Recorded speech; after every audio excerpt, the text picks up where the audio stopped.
조선야담 이야기 시작합니다.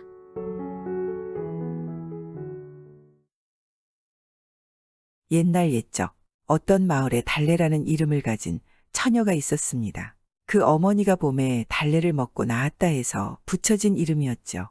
그런데 달래는 7살의 어머니를 여의고 이제는 늙고 병든 홀아버지를 모시고 사니 가난한 살림에 고생이 이만저만이 아니었죠. 거기에 달래의 얼굴은 광대뼈가 툭하고 튀어나오고 눈은 단추구멍 눈에 머리는 장구처럼 모난 머리, 턱은 주걱턱으로 아주 못생겼죠. 그러니 달래는 혼기가 찼어도 누가 색시로 삼으려 하지 않았습니다. 달래는 나이 30이 되도록 여전히 홀아버지의 뒷바라지만 하고 있었죠. 아이고 달래야, 이 늙은 아버지 뒤치다거리 하느라 시집도 못 가고 이게 뭔 고생이냐. 아버지, 그런 말씀 마셔요. 전 아버지께서 건강히 오래오래 살아주시기만 하면 돼요. 그 무슨 말이냐. 나야 이제 죽을 때가 다 되었는데 앞으로 살아갈 날만은 내가 걱정이지. 사실 달래라고 시집을 안 가고 싶었겠습니까? 하지만 못생긴 얼굴에 집안도 가난한데 아버지까지 저리 몸이 좋지 않으니 시집은 꿈도 꾸지 않고 산 것이죠. 그러던 어느 날 웬 여자가 아버지를 찾아와서는 아버지와 한참을 뭐라고 숙덕거리다 돌아갔습니다. 한쪽에서 가만히 그 모습을 지켜보던 달래가 아버지에게 물었죠. 아버지, 대체 무슨 일인데 그리 심각하게 말씀을 나누셨어요? 달래가 묻자 아버지는 잠시 머뭇거리다 말을 꺼냈습니다. 달래야, 네, 아버지. 너도 이제 좋은 신랑 만나 한 가정을 이루어 살아야겠지 않느냐. 그리 멀지 않은 고을에 동삼이라는 총각이 있는데 그도 나이 30이 되기까지 아직 장가를 못 갔다 하더구나. 그래, 집안 형편도 비슷하고 하니 조만간 나를 잡아 혼례를 치르자 해서 내 그러자고 하였으니 다른 말 말고 그리 알거라. 달래 아버지의 어조는 단호했습니다. 불쌍한 딸이 시집도 못 가고 자기 병수발이나 하고 있으니 그 마음이 어떠하였겠습니까? 딸의 대답도 들을 것 없다 싶었던 것이죠. 달래는 단호한 아버지의 말에 아무런 대답도 하지 못했습니다. 그리고 하루하루 날이 갈수록 달래는 동삼이라는 총각이 궁금하고 또 설레이기만 했습니다. 신랑감이 어찌 생겼는지 모르지만 어쨌든 자신도 시집을 간다 하니 참 다행이라 생각하며 하루하루 혼산날만 받아오기를 기다렸습니다. 가을 떨어진 낙엽이 바스락거리고 겨울 까치가 깍깍거리고 봄꽃 새소리에 달래는 동삼의 집에서 소식이 왔나 하고 늘상 살인문을 내다보았죠. 달래는 그렇게 살인문을 내다보면서 새색시가 되어 시부모에게 패백드리는 모습을 그려보고는 나는 시집가네. 신부 단장하여 보자. 목화송이 곱게 따서 봉채 비녀 머리에 꽂고 도리도리 왕골풀로 족두리를 해서 쓰고 주렁주렁 청태콩으로 놀이개를 해서 차고 무리국을 나태 발라 분단장을 하여 보자. 달래는 콧노래를 불러보며 그날이 오기만을 기다렸습니다. 그런데 동삼이라는 총각도 집이 가난한 데다 늙은 홀아버지를 모시고 사느라고 장가갈 채비를 꾸릴 새가 없었습니다. 조금만 형편이 펴지면 색시를 맞이해야겠다고 열심히 일을 하며 애를 썼지만 워낙 가난한 살림이라 좀처럼 장가 미천을 장만하지 못하고 세월만 흘러갔죠.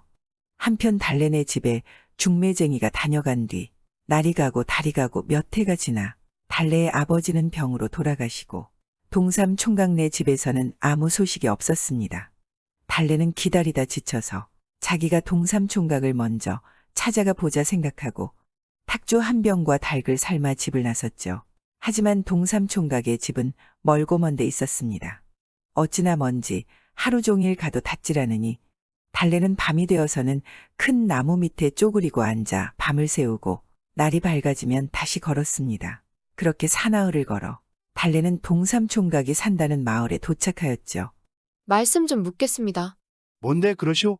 혹시 여기 박동삼이라는 사람이 사는 집을 아십니까? 아, 동삼이네라면 저기 산 밑으로 가보시오. 고맙습니다. 달래는 마을 사람이 알려준 대로 조그만 동산 밑 집으로 찾아갔죠. 그런데 막상 그 집에 가보니 초가는 몇 해나 지붕을 잇지 아니하였던지 골이 다 나서 곧 쓰러질 것만 같았고 담장은 수수대로 엉성하게 얽어있고 살인문도 없는 집이었습니다. 계세요? 아무도 안 계세요? 달래의 소리에 집안에서 한 노인이 문을 열고 대꾸했습니다. 거 누구요? 여기가 혹시 박동삼이라는 사람 집인가요? 맞소이다. 그런데 처자는 누구길래 우리 동삼이를 찾아온 것이요? 달래는 노인이 동삼의 아버지인 것을 알고 나서는 큰절을 올리고 난 뒤 자기는 동삼 총각과 혼인을 약조한 사람인데 몇 해가 지나도 아무런 소식이 없어서 이렇게 찾아왔노라고 말했죠. 처음 보는 처자의 말에 화들짝 놀란 동삼의 아버지는 얼른 달래를 방으로 들였습니다. 방에서 마주한 달래와 동삼의 아버지가 그간의 이야기를 나누고 있자니 조금 있다 한 총각이 들어왔습니다. 그런데 총각은 한 팔은 축 늘어지고 다리까지 절룩거리는 것이 몸이 불편해 보였죠. 동삼아, 어서 들어와 앉거라. 이 처자가 지난날 너와 혼인을 약조했던 그 처자라는구나. 동삼은 달래를 보고 반가웠지만 한편으로는 부끄럽고 미안하기도 하였습니다. 미안하오. 곧 나를 잡아 혼인을 하려 했지만 보시다시피 살림살이가 좀처럼 나아지질 않아. 날 바지조차 못 보냈소. 아닙니다. 이제라도 미리 만나 뵙게 되어서 다행입니다. 달래는 그 집 형편과 동삼이 팔다리가 불편한 모습을 보고 가엾은 생각이 들어 이런 사람을 잘 도와서 살림을 일궈 주어야겠다는 생각이 들었죠. 그날부로 달래는 동삼 총각과 내외가 되었습니다.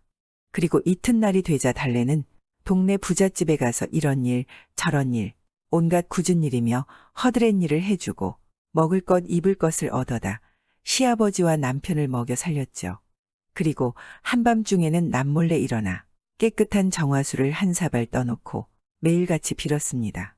비나이다 비나이다 신령님께 비나이다. 부디 이 가난한 집에 복을 내리시어 잘 살게 해주십시오. 그렇게 치성을 드리기로 100일이 되었습니다.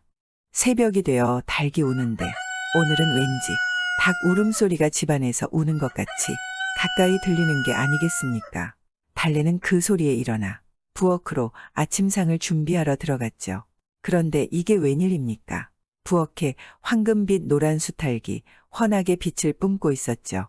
달래가 아직 꿈인가 하고 눈을 비벼보는데 분명 꿈은 아니었습니다. 달래는 그제야 이 황금닭이 신령님이 주신 복이라 믿고 그 닭을 소중히 안아서 방으로 들여놓았습니다. 서방님 이것 보세요. 황금 닭이에요. 그제야 잠에서 깨어난 동삼도 그 황금 닭을 보고 놀라 물었죠. 아니, 이게 무슨 일이요? 신령님께 매일같이 빌어서 그런지 부엌에 이 닭이 들어있지 뭐예요. 달래와 동삼 부부는 그 황금 닭이 도망이라도 갈까 방 안에 고이 모셔두고 밤이면 함께 잠이 들었습니다. 그런데 참 신기하게도 다음날 아침이 되면 이 닭이 머리에 있는 벼슬을 허물가리 하듯 벗어 버리는 것이었죠. 그리하여 부부는 이제 일을 하지 않아도 먹고 살 수 있었습니다. 매일같이 황금 닭벼슬이 생기니 안 그렇겠습니까? 그러던 하루는 고을의 부잣집 영감이 이 집에 황금 닭이 있다는 소문을 듣고 찾아와서는 그 닭을 보자 청하였죠. 부부가 그 닭을 보여주자 부자 영감은 자기가 살고 있는 집과 수만석지기의 전답을 몽땅 줄 터이니 그 황금 닭과 바꾸자고 하였습니다. 부부는 가만히 생각하다 부자 영감의 제안을 받아들여 그날로 부잣집으로 이사가고 부잣집 식구들은 달래와 동삼 부부의 초가집으로 이사했죠. 그리고 한참의 시간이 흘렀습니다. 부자 영감은 전보다 더 큰 부자가 되었습니다.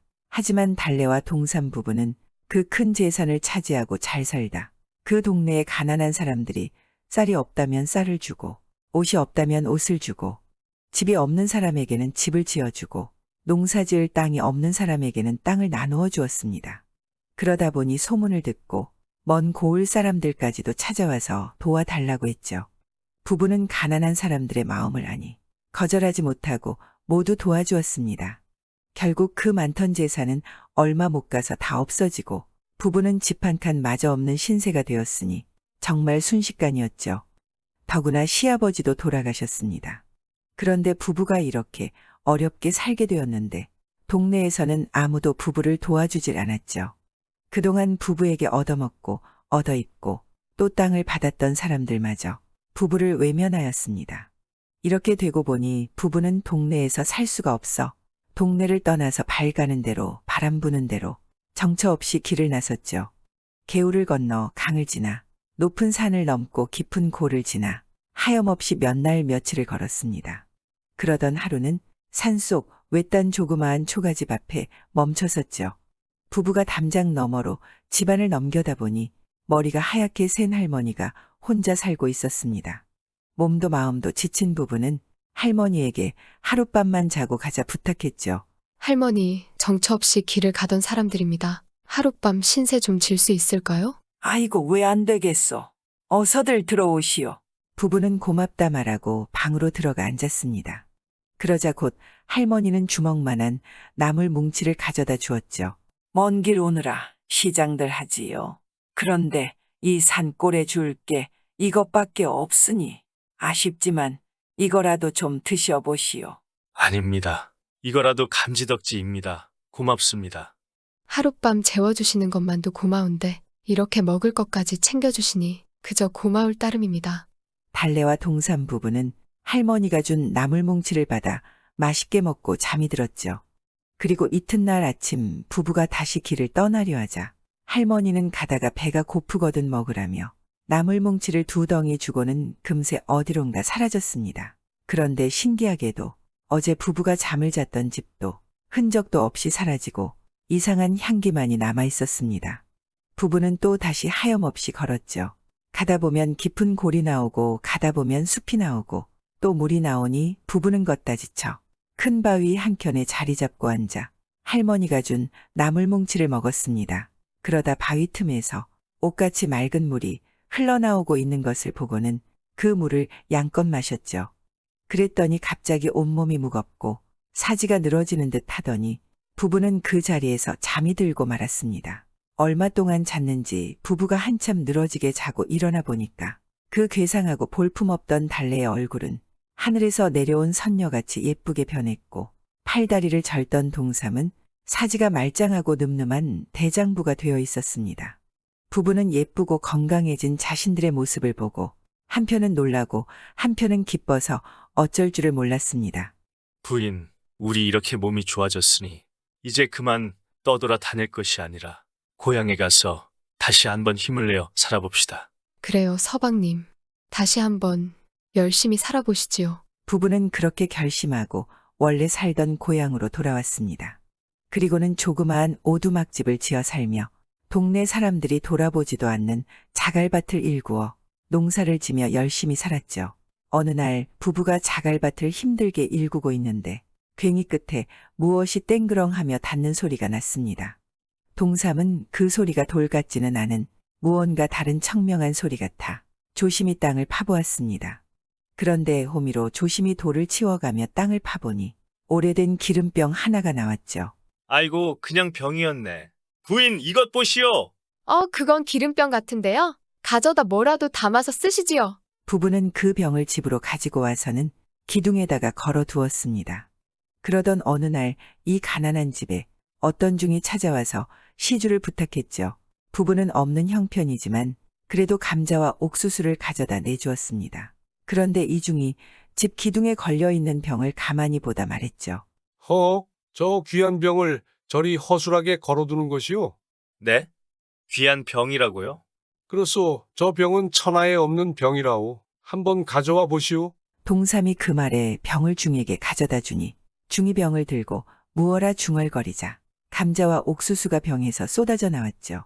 보시오, 이 병은 무엇이든지 바라는 것을 내주는 병이오. 이 병을 잡고 소원을 빈 다음 그저 거꾸로 쏟아버리면 되는 것이지요. 그런데 이 병은 산신령에게 여삼나무를 얻어먹고 산신령이 먹는 옥화수를 얻어먹어야만 얻을 수 있는 것이라오. 아마 당신네 부부의 마음이 고와 산신령께서 이리 좋은 보물을 선물로 주셨나보. 달래와 동삼 부부는 너무나 기뻐하였습니다. 달래는 우선 하얀 쌀이 있었으면 하고 소원을 빈 후 병을 쏟아봤습니다. 그러자 병에서 하얀 쌀이 마구마구 쏟아져 나왔죠. 그리고 나서 동삼이 튼튼한 기와집이 있었으면 하고 빌었습니다. 그러자 커다랗고 튼튼한 기와집이 떡하니 나왔죠. 부부는 다시 잘 살게 되었습니다. 하지만 이번에는 기름병을 팔지 않고 어려운 사람을 도우며 살았다죠. 참 모두들 저 기름병 하나씩 있었으면 좋겠습니다. 구독과 좋아요와 함께 오늘도 좋은 날 되세요.